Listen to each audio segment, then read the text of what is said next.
ARESxGOD here, and it's time to talk about Bleach and the Royal Palace, the Squad Zero, Royal Guard, however you wanna call them, and this has been such an amazing episode. Yes, it's a very setup heavy episode, setting up future things here, but we got a lot of changes, a lot of new additions from the manga, and I'm so happy because this actually means we're gonna expand quite a lot on Bleach itself here. So thank you very much, Tite, and thank you very much everybody that is working on Bleach. Just actually got me a bit emotional. I know, just for a simple episode to have this much build up to it just makes me quite optimistic about the adaptation that we're probably gonna get. So this is gonna be probably one of the exceptions where the anime is gonna be the definitive edition of the story, so to say. I hope this is going to be the case, but this gives me a lot of hope. But anyway, let's get into it and talk about it. Now, at the start, we have this flashback that is very important, setting up the conflict overall, but also one of the future fights, Ichibe versus Yhwach, that has been set up throughout this episode. But seeing the flashback between them forging the pact there, or kind of like Ichibe forcing that pact onto Yhwach, and alluding a bit to the Spirit King and what exactly it is, kind of like the linchpin, the foundation keeping the world together, but also the thing that brought death, or the fear of death, into the world. And Yhwach is very much against that, and his own fears of death, or some of the fears that he got along from everything that he absorbed there. And throughout that confrontation there, when Ichibe took away those eyes, which I hope they're gonna be better explained into the future here with all of the expansion that are going to happen. I really like this flashback quite a lot, and we see that even on the side, Ichibe is not the good guy, so to say. You have very different definitions. Somebody's good, somebody's bad. Yes, Yhwach is the villain in this case, but Ichibe having that forceful nature to him, wanting to do his own thing, imposing his own views on a lot of the things. He was also partially blamed for that conflict that is happening right now. Not to say that Yhwach is this victim, no, that's not what I'm saying, but Ichibe is not as innocent as he seems to be here, and this is why I like Ichibe quite a lot, and all of the Royal Squad, or Royal Guard, however you want to call them. So that flashback is very important there, and I can't wait when we get to the Soul King and what exactly it is later into the future, and how was absorbed there, those eyes and the powers between them there. But very much attention to detail with that flashback. Now they finally get to the Royal Palace. Yhwach, Haschwalt, and Uryu are met by one of the hottest and best female characters in Bleach. She just Senjumaru, Shutara, and that demeanor she has, that coldness to her, the way she's talking down to everybody, just calm and talking calmly to you, and she's killing you at the same time. Her design is so good. I love her. She's awesome, and it's great seeing her animated here. But before we get to that, we also have quite an emotional scene again. I was so glad and happy seeing Ganju joining them. Kind of brought back some memories. Even they mentioned it from the Soul Society arc when he was like, hey, I'm gonna join you going on the Royal Palace here. And I actually did miss him, and even when Ichigo told him, hey, you know, this is gonna be very dangerous, yes, and I'm okay with that. Brought a bit of smile to my face, and also to the group, having them all together, bringing back some memories, but also the introspective look they got while they were in the rocket. And we're gonna get back to that rocket there. It finally launches. Kind of wobbly rocket.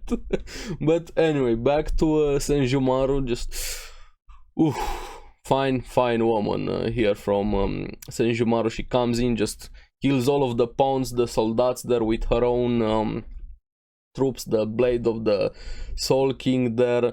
But they can't attack Yhwach because of Nyanzol. This guy with two tongues, I bet the ladies love him.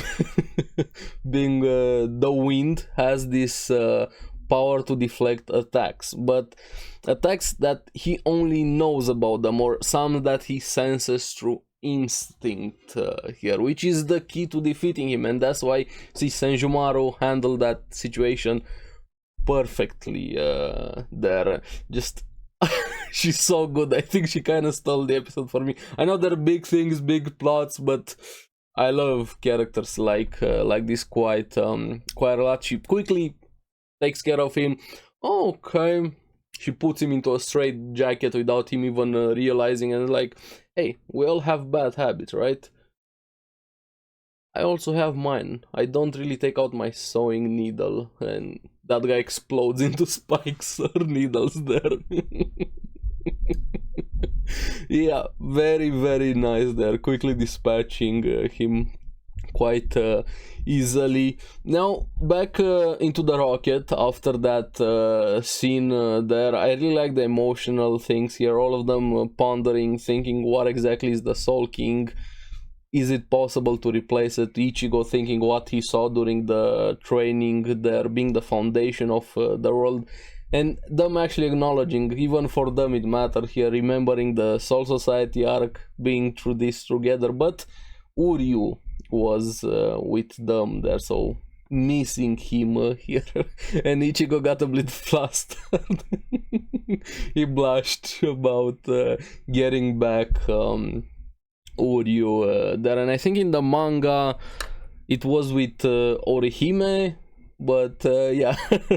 I don't know, maybe we're gonna see that scene or not, but here it was pretty fun seeing them looking back at things here. Now after that we have the episode being focused again on the royal palace, with Yhwach summoning his own royal guards, more Sten Ritters, ex Lilie Baro. I'm sorry if I'm mispronouncing the names, you guys know me, I'm very bad with names. Or C. Pernida Parngaj, I hope I got that right, and Askin also being there, and M.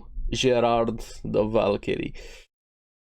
Keep your eyes out on Gerard, that's all I'm gonna say. But here we have him actually going after Senjumaru. He wounds her, or at least it seems so, but she summons that Jan soldier, gets quickly squashed like gravity there by Pernida very easily, and Lile shoots her in the head. So hey, problem solved. They stormed the palace, they got in there, killed one of the royal guards, very easy. But no, that's not that's not the case. They even butcher her body again, kind of mangling it there together, and they go on to trash the palace. But no, it was Genjutsu. Itachi joined Bleach. No, I'm joking.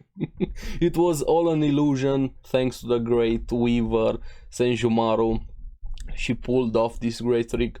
The royal palace is actually hidden. This was just to stall them, a fake one, until the cage gets there. We have all of the royal guards showing up. Ichibe shows up, just staying above, looking down on all of them. Kiryu shows up with the cage, locking them inside, trapping them there, the cage of life, and reveals how exactly it works, absorbing her own reishi, feeding it. She's controlling life with cooking in a way, but also at the same time that cage is also eating reishi and is growing larger and larger, so it's kind of like an unescapable cage. That's how they build it up to be, but we're gonna get to that unescapable part.